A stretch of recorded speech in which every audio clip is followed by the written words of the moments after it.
Hi there, everyone. So we're in the heat of college application season. We've got numerous kids already applied. We have students already accepted, which is super exciting. But I still see families and students coming to me and not really knowing where their focus should be, how they should write their Common App essay, their personal essay, what's most important. And the best way to describe it is that your college application is like a recipe. You can't have too much of one thing and not enough of another. It just doesn't balance. And so when you're looking at things, a lot of times people feel like, oh, well, if they have good grades, then they're going to get accepted. Or they have good grades and a perfect test score, they will get accepted. And that's not true. A lot of times students feel like, well, I don't really need the good grades because I have so many activities. And again, it's a balance, and it depends on the school to which you're applying and what they prioritize. So you really need to know that. And colleges love to tell you, well, we're going to take a holistic view. We're going to look at everything. So go ahead and apply. Well, yeah, they're getting $30, $40, $50, $60, $70, $80, $90 for an application, and it improves their credibility when their acceptance rate drops because they received more applications. And so they're encouraging applications even from students they know don't qualify for their school. So don't buy into the, oh yeah, go ahead and apply, we're taking a holistic look. If you in their typical middle 50% of their accepted students. But how do you know what that good balance is? So I'm going to give you a couple things here. The college application essay has to be a very personal essay. It has to be an experience. It has to show something that the activities list doesn't show. Do not write about those activities unless your activity is so incredibly unique that just the 150 characters you can describe it with in the activities section, no one will know what that means. And also, parents, I understand being proud of your child. Trust me, between my two biological children, my foster child who's now 37, my two stepchildren, I know what it's like to be proud of my kids, and I get it. But we're working with students across the country. And recently I had a student who did a charity activity, and her parents were very proud of the fact that she alone raised like $10,000 for this charity. And that's a big accomplishment, no question. But unfortunately, I'm seeing students who alone have raised over $50,000. If they're applying to the same schools, making a big, huge deal out of the $10,000, making that the focus of your essay, in addition to it being on your resume and in your list of accomplishments, it's going to look like, oh, yeah, we've seen kids do better and that's all you're telling us about. So don't write about things that are showcased elsewhere. Write a story that shows who you are as a person without telling. No one likes it if somebody comes to them and says, oh my gosh, I am so good at XYZ. I mean, imagine you as a parent. You have somebody that says they can babysit, and you're like, well, why don't you come over and meet the kids? Let's talk about it. And the babysitter comes over and says, oh yeah, I'm such a good babysitter. I've been babysitting for so long, and all the kids love me, and the parents love me. I've had such a good track record with babysitting. How long have you been babysitting? For like 6 months. How many kids? Well, one. How old are they? 10. Okay, so don't tell me what you've been doing, because I don't know if what you've been doing is a minimal amount of time and not really reflective of, oh, I want you to babysit an infant and a 3-year-old. Completely different situation. So you don't want to tell, you want to show a story that shows maybe that you have empathy, compassion, you're resourceful, things like that. For instance, if you are babysitting and you talk about a time when a child attempted to lock you out of the house and you were able to get back in and you made sure everything was okay, and then you talked to the parents about moving the keys so the kid couldn't lock the door. I don't know, something along those lines to show that you took initiative, you were resourceful, you didn't panic without coming out and saying, I'm the best babysitter. That's a better story. So you really want your kids to again, it's got to be a story. And I tell kids this all the time. I always ask, when's the last time you paid for a documentary? Because kids don't pay to go see documentaries. People don't either. That's why the movie theaters are filled with stories. Doesn't matter if they're rom-coms, they all end the same way, and yet people still pay to go see them. So telling a story that invites the reader in, that showcases what you're doing, instead of giving them diary entries about how long you've participated in something and what you've accomplished, is a much better way to go. So that's number one. The essay is critical. I sent out a newsletter today. If you're not on the newsletter list, drop your name below, because we always put in great information. But the newsletter talks about a student who had a 1520 SAT. He had 8 APs that all had 4s and 5s. He was taking more his senior year. He had a full list. I mean, his resume was impressive. And he applied to 5 schools and was rejected at all 5. And that's when I met them, after he was rejected. His dad came and said, my kid just got rejected to all of his schools, and I don't understand. He's got a 1520. He had straight A's and A pluses on his grades, nothing less than an A. And all these AP scores, rejected. And he was rejected at state schools, like the flagship state school. Like in Pennsylvania, that would be Penn State. In Ohio, it's Ohio State. Florida State, University of Washington, University of Wisconsin. Those types of schools were rejecting him, state schools. I said, well, I'm going to need to take a look at his application to see where the breakdown was. And literally, I read his essay, and I was like, I wouldn't let this kid come to my campus either, because he sounded like a know-it-all. He sounded arrogant. He bragged about his activities. And I said, we're going to have to rework everything. And so I encouraged him to take a gap year. Applications were done for the types of schools he wanted to attend. He couldn't apply any longer.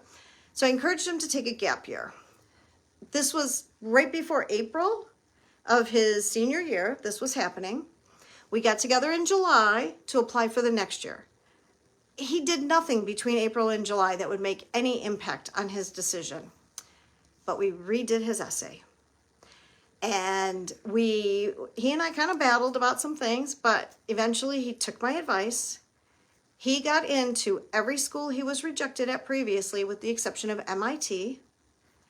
He got into 10 additional schools. All of those 10 schools are in the top 30 schools. The only difference was his essay, how he portrayed himself. That was it. And so it's super important, that essay piece. And the other thing that I want to tell you is, a lot of times I will have students come to me and their GPA is just a hair lower than the average for the schools they're looking at. And often they'll cite, well, it was freshman year. Freshman year was really tough, but since then my grades have all gone up. And I always, always, always ask to see a transcript, because you can write about why that was. I had a student yesterday. His parents split up during his freshman year, and he was going back and forth, bouncing between houses. He was kind of the mediator between the two of them, and they got back together, and they're all thriving, and his grades show they're all thriving. But during that tumultuous time of freshman year, it was a challenge. But his report cards, his transcripts showed that while he had lower B's and so forth freshman year, he never had a single lower B sophomore year. He never had a B ever junior year.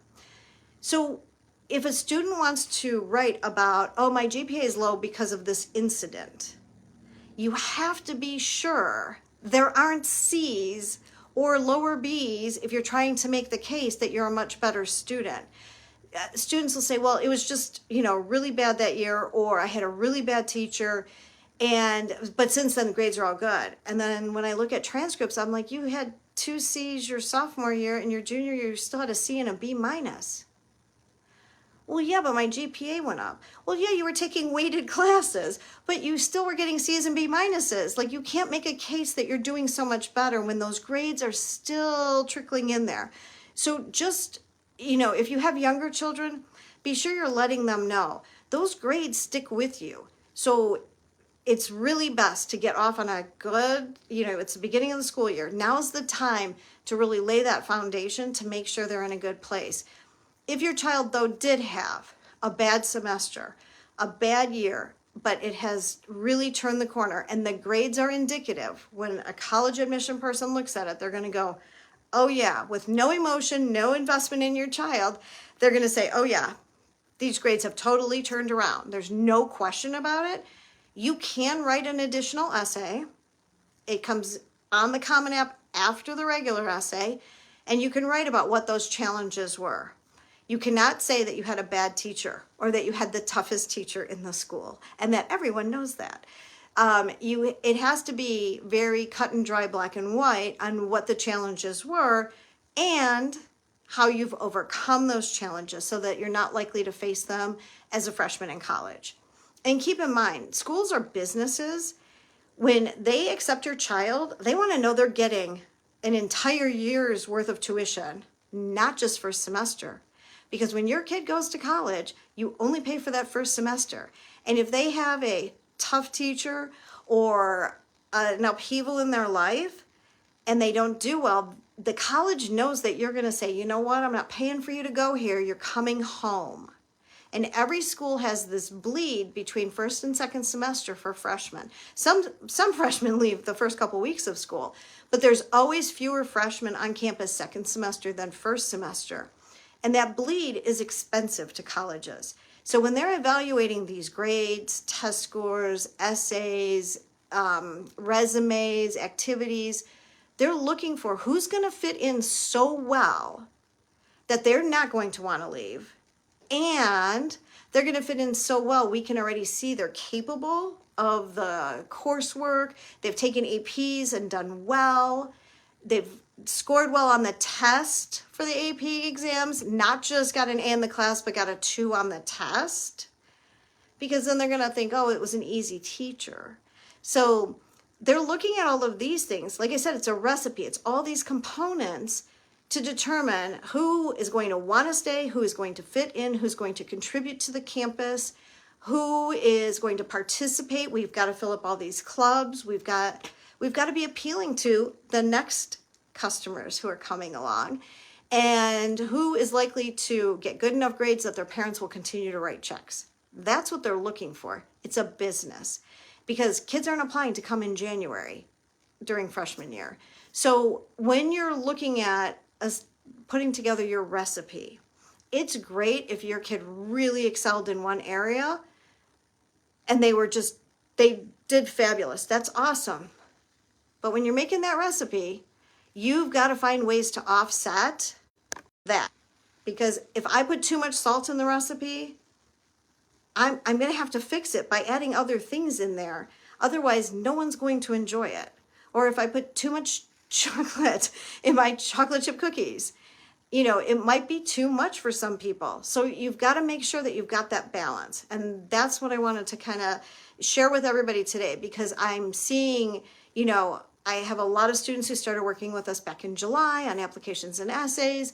And like I said, we've already got kids accepted to schools, but students who I'm seeing now coming in for the first time, a lot of times they don't have the balance. So they weren't as anxious to get started, I think. I think they're worried about maybe some of the areas. And again, we can make up for them, but if you're helping your child, you need to know this is what they're looking for. And that essay is critical.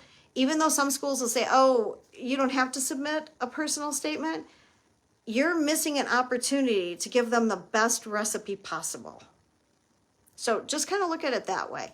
And especially if it's their top choice, they really have to consider what they can put to make sure that they're standing out on all of those fronts. So if you have questions, or if you'd like to schedule a consultation for your child so we can discuss how they could, maybe change the recipe a little bit to make them stand out to schools, please, by all means, drop a message down below and I will give you the link to my calendar so that you can schedule a time. It's a complimentary consultation, so we make it super easy. So hopefully that helps, and I will talk to you soon.